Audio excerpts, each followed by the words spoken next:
So this is Jada Vassar and her twin sister Janae Vassar. They are fraternal twins, not identical. However, full disclosure, Jada is my granddaughter. Well, one of my 5 granddaughters, I should say. And she's going to do a presentation for you today on the program that she was part of for 2 years. It was an internship program, and I'm gonna let Jada go through all of the details, but at any rate, she did this paper. She did some research on special education needs, okay, in a specific location. So her research included a specific area, a specific group of individuals, and a specific type of structure within our education system. So without further ado, Jada Bassett.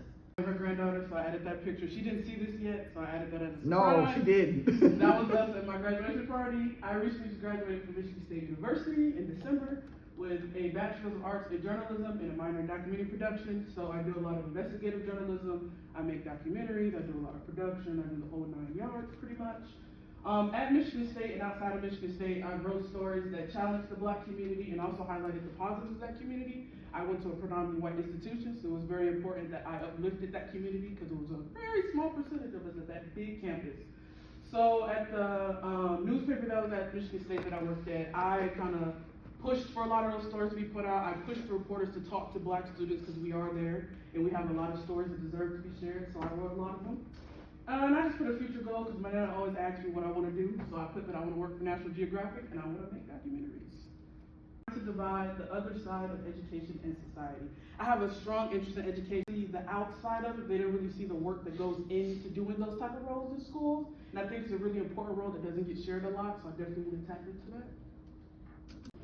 I kind of started this presentation by like asking myself a question. It's kind of how I do my reporting. I kind of start with what I want to talk about, who I want to talk to, and basically what am I trying to get out of this story. So I kind of treat it just like a story. So I basically kind of found this big old quote, literally, I Googled this, like the relationship between education and society, and it kind of gave me this. So it basically told me that their relationship is a symbol. They reflect each other and they uplift each other. They're supposed to work together. So schools reflect the values of the culture that created them while simultaneously acting as the primary engine for social progress, economic growth, and the transmission of knowledge across generations. And then I said, what does that mean? So I basically wrote this in my own words. The next slide. I would say that education is not linear and there's no identical education journeys. You and the person sitting next to you will not have the same education journey. Even though you might be in the same class, you may have the same major, the things that you do will not be like the things that somebody next to you do. And that's how it's supposed to be. Education is fluid. You're supposed to go in, figure out what you want to do, test a whole bunch of things out. If it don't work, get up and try again the next day. This is my story that I wrote.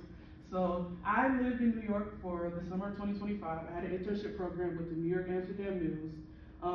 I got this internship by being an IDB Wells Society Fellowship member, and that is basically an organization that is pushing Black students who are in journalism that want to do investigative work. So I've never done investigative reporting before this, and I had a really strong interest in it because I like doing longer stories. I don't really like daily news. It's not really something I want to get into. So I joined this org. We went through so many workshops and training, and they placed me with the organization in New York.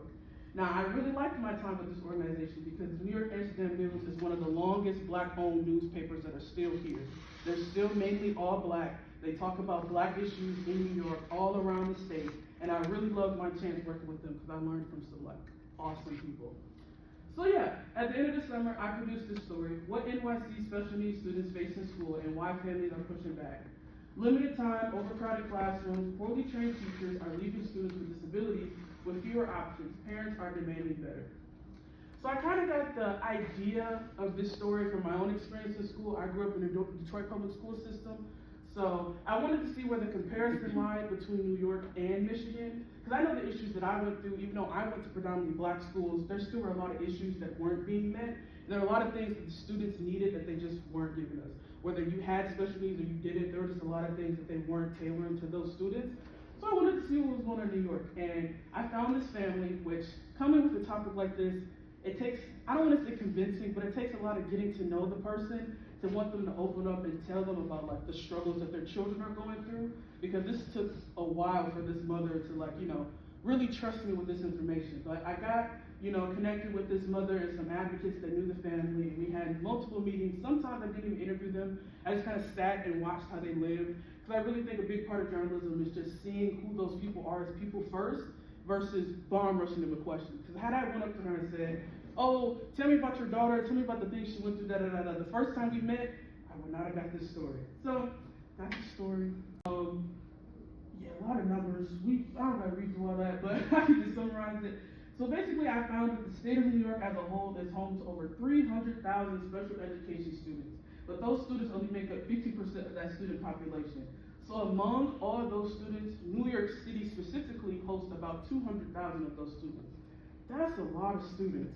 And even the number is big itself. And I remember interviewing one of the chief officials in education in New York City. And I told her that number, and I was like, yeah, so do you have any more information you can give me? Do you have any more data? And she was like, is that many students? And I'm like, yeah, I got this from you guys' website. Did you not know that? She was like, no. I was like, oh, okay, cool. So I taught you something today. And yeah, among all of those students who have those individualized education programs, because to be considered one of these students in New York City, you have to have an IEP that follows under one of the 13 listed disabilities of the IDEA Act on their website. African American students are not only underrepresented, but overrepresented. So they make up this huge proximity of these students who have these disabilities, but they also make up the lowest percentage of students who have disabilities. Very confusing, I know. I went back and forth with my data with them numerous times, but the more I go through it, it'll make more sense. For a reason. These are kind of the main points I hit in my story as to why I named it the other side. So I touched on school funding gaps, because when schools lack money, the students are at fault. Harsh disciplinary actions, because when I did research about this family with those students who have special needs, and they're doing these things that are overwhelming them, and they can't control the way that their body reacts, the way that the teachers reacted to those outbursts weren't healthy. And it's actually very dehumanizing when I get into what they did to this mother's children. And when I, not confronted, but when I asked questions about why are these the policies that I put in place for these kids, they didn't have answers for me. They kind of wanted to sweep it under the rug and say, oh, that's just what the policy says.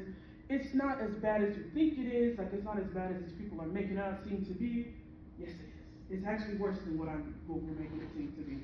And also a lack of equity. Now, I talked about equity a lot during my time in college, especially at the newsroom I worked at, because I believe you cannot have equality without equity. Equality can only get you so far, but the equity part is the part that moves your foundation and moves your things forward. And throughout my research, I saw no equity in these schools. Specifically, the district I talked about was District 75, which is funny because that's the district that's meant for special needs students in New York City, but this is the district that's not working for these students.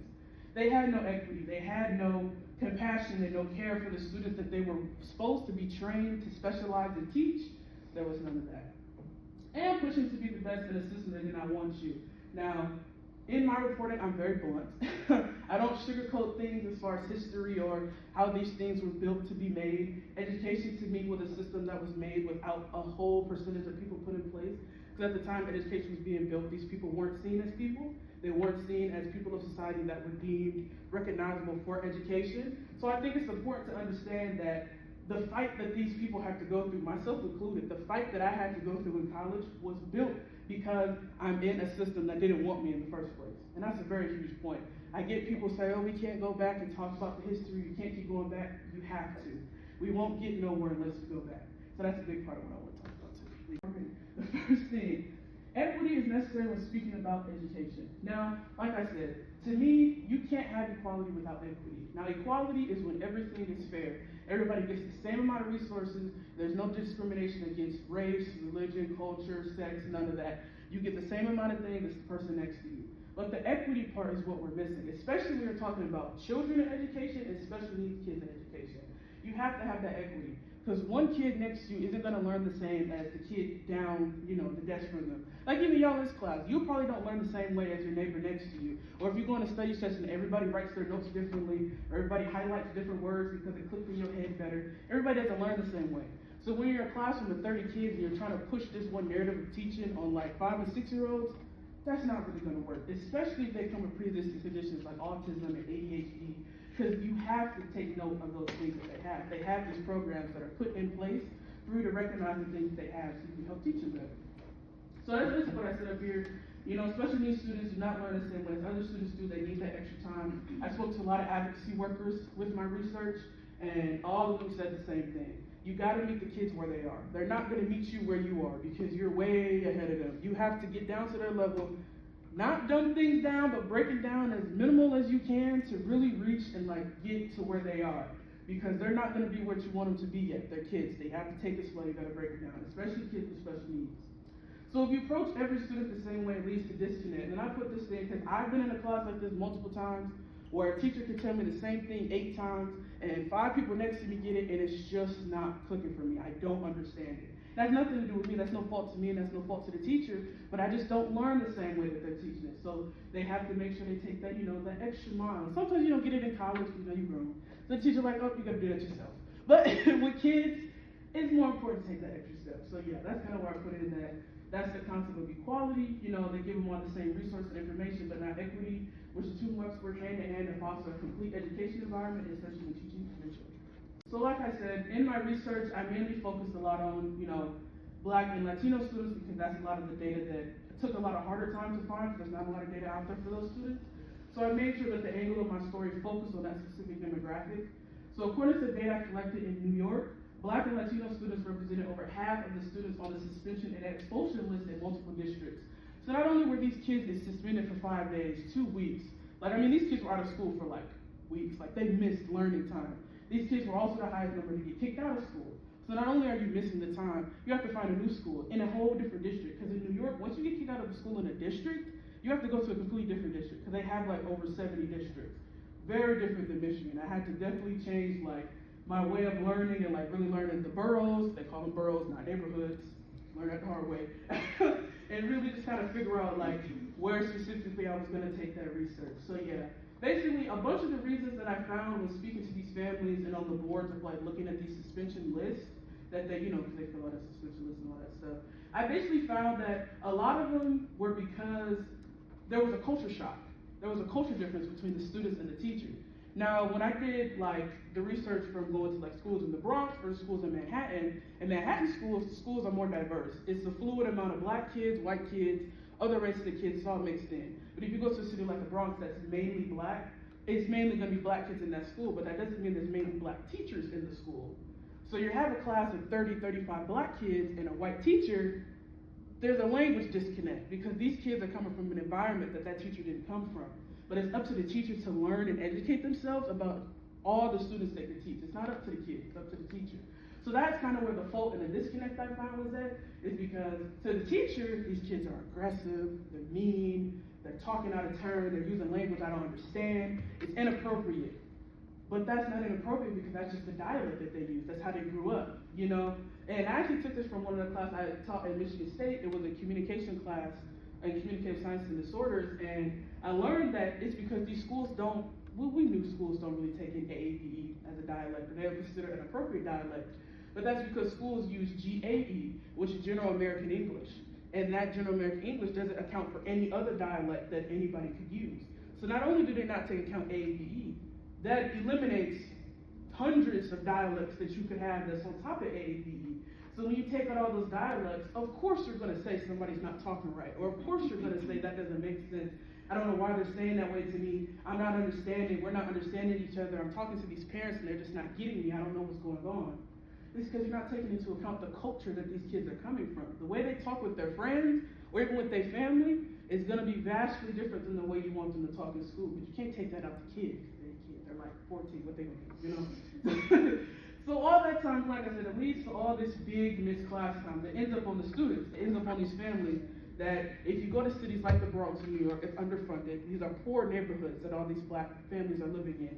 So they don't have the resources or the time or the money to move their kid districts. Because if you move districts, you have to move out of the city you live in New York. So they don't have the opportunity to do things like that. So that either leads their kid to be homeschooled, the kid has to miss a year, they got to retry to file an appeal with the school to get their student back in there for some things that didn't require them to be expelled in the first place. But they got to go through all these things just because it's a culture shock, which could have easily be solved with some conversations, but nobody wants to go that far. So I also highlighted at the bottom, Black students have a target on their back They're expected to perform perfectly in a system that was created without them in mind, pushing them with people who do not understand them. And communication for schools hurts education. So in a lot of my research, I found, in the next part of the slide after this, I have a timeline of some laws for special education that I added into the story that I found from the advocate I spoke to a lot. And she basically told me that these laws are just cushions, they're sugarcoat. They put a law in for 1 year, then 5 years later there's a new law. Because they like, oh, that law doesn't cover something, we gotta make a new one. These laws don't hit the problem. The problem is communication. Whoa, that's the problem. The problem is communication. These schools are not talking to the people that's inside of their schools, and those people inside of their schools are not talking to the families. So there's a huge disconnect when it's like, hey, my kid's having this issue, did you know about that? And the teacher's like, no, I didn't know about that. Let me go ask my boss. And the boss is like, well, we do this for this type of way. You didn't know it now, but now you know it, so go tell the parents, act like you knew it the whole time. Disconnect. So this is the excerpt that I kind of talked about at the beginning when I was explaining my story about what the mother figured out was happening to her daughter in the classroom. So she has this older daughter around 11. She might be a little older now because it was last year. But when I did the story, she was 11 years old. She's severely autistic, so she has trouble communicating and regulating her body. So it got so bad with this daughter not wanting to go to school that when the mom said she would pull up to the school, the daughter would run away. Because that's how much she hated going to that school. That's how much she didn't like the environment she was in. So when this daughter was in this school and she would have these outbursts and these tantrums, the teacher would have this, so it was kind of like a classroom like this, and it would be like, like building blocks and just a lot of like fidgety kind of stuff in the classroom. So the teachers would put the daughter in a dark tent in the corner. So like imagine the tent was right there. They put the daughter in that tent for the whole day of class. That's like 6 hours. And they didn't let her out. So the mom would come pick up her children and she saw her daughter in this dark tent. And that's where the teachers left her. That's what the teachers thought was the best idea to help her calm down. Now mind you, like I said, she's severely autistic, so she can't speak, she can't, communicate the way that you and I can communicate. She can't explain what her body's doing, she can't explain how she's feeling, And the mom has communicated these ways to help her daughter calm down. She's like, I do this at home, it works, it's effective. You have to give it time, she's getting used to the environment, but these things work for my child, please do these things. They didn't listen to the mother. So they put her in a dark classroom, the mother came and saw this, and she had a lot of meetings after this with the board, a lot of meetings with the districts, a lot of meetings that I had the ability to sit in on, that she talked about her daughter's experiences. And it was really honestly hard to hear, because you wouldn't think somebody would do that to an 11-year-old. Like you wouldn't think somebody would just kind of say, oh, go sit in this tent the whole day, and then when your mom comes, she come get you out the tent. Like you just wouldn't think somebody would have the heart to do that. But that's what happens, especially in these districts where the classrooms are like 40 plus kids. Like these classrooms are packed. And it's one teacher to 40 kids. So it's some benefit. You could be like, okay, you don't really have the resources to do that to 40 kids, and you got a lot of hands, it's just you.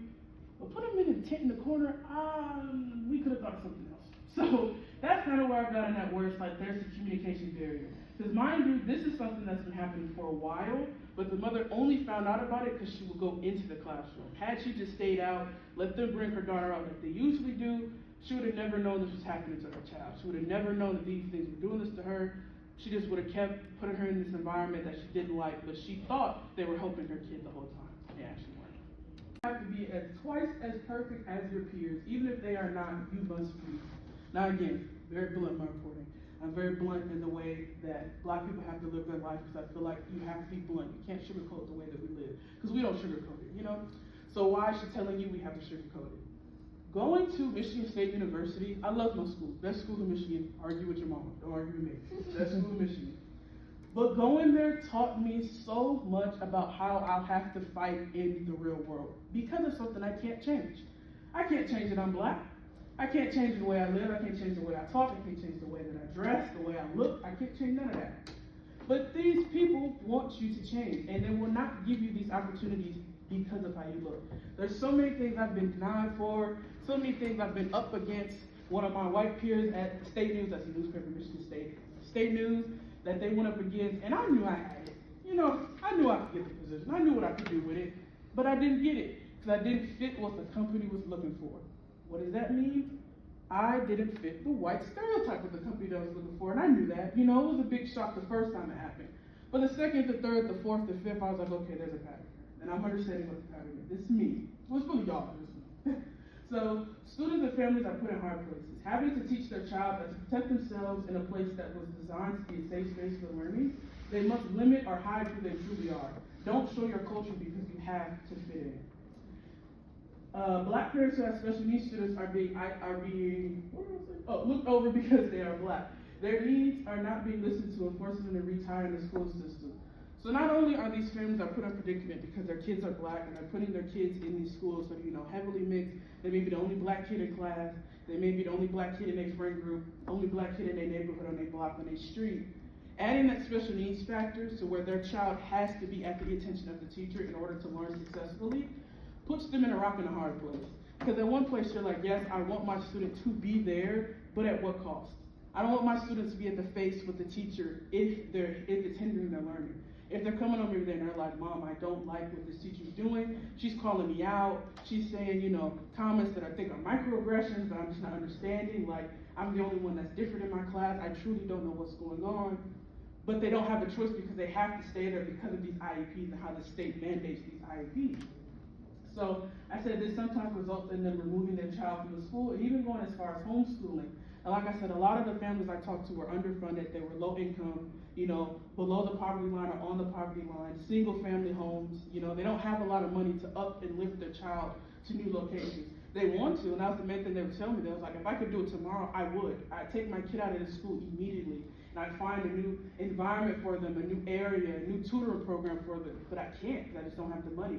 There's no resources for me that helps me move my child from district to district so that they can get that learning. So I have to sit here and hear my child complain and tell them, yeah, this is kind of how the world works. You kind of have to go through things a lot, but that shouldn't be what black parents have to tell their kids. That shouldn't be the conversations they need to be having on a day-to-day basis. Because I've got those conversations, especially going from high school to college.